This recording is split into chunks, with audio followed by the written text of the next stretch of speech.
Assalamualaikum.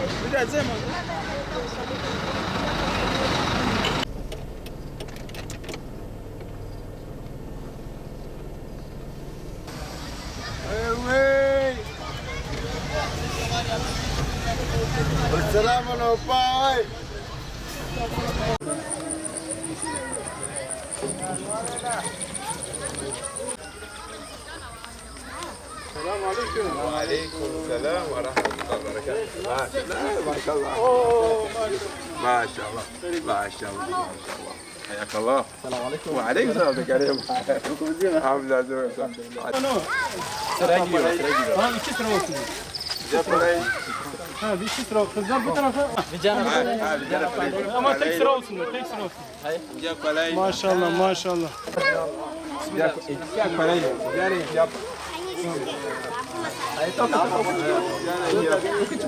Selamun aleyküm.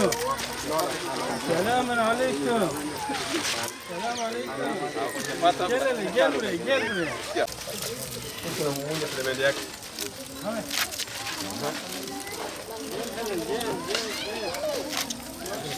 Satu kolej.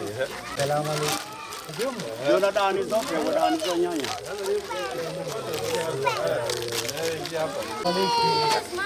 Sema waalaikum salam ya. Haya. Haya, pokea okey hai. Haya. Haya. Very good. Haya sasa.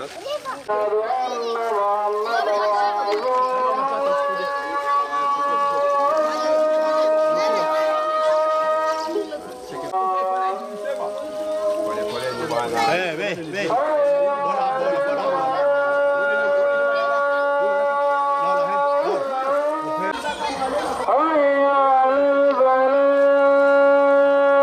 Uluslararası Yardım Kuruluşu Avrupa Yetim Eli olarak şu anda Afrika'nın Kenya ülkesindeyiz. 24 saate yakın süren bir yolculuğumuzun ardından Garissa şehrinin bir köyüne geldik ayağımızın tozuyla. Burada tabii köyümüze gelir gelmez burada çocukların yoğun bir ilgisiyle karşılaştık.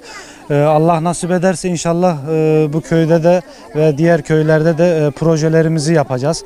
Burada ilk hedefimiz burada kalıcı projeler yapmak. Örneğin işte her eve bir keçi projemiz var. Bu her ev bu keçiden faydalanacak inşallah. Ondan sonra adak, akika gibi projelerimiz, çocuk giydirme ve her gıda paketi dağıtacağız Allah'ın izniyle. İşte 24 saat bayağı bir uzun yolculuğumuz oldu. Geldik buraya. İlk köyümüze gelir gelmez burada işte çocukların yoğun bilgisiyle karşılaştık. Allah'ın izniyle Avrupa Yetim Eli olarak projelerimize devam ediyoruz. İnşallah yarından itibaren de devam edeceğiz Allah'ın izniyle. Burada mazlumiyet, insanların burada sıkıntılı olduğunu çok iyi görüyoruz.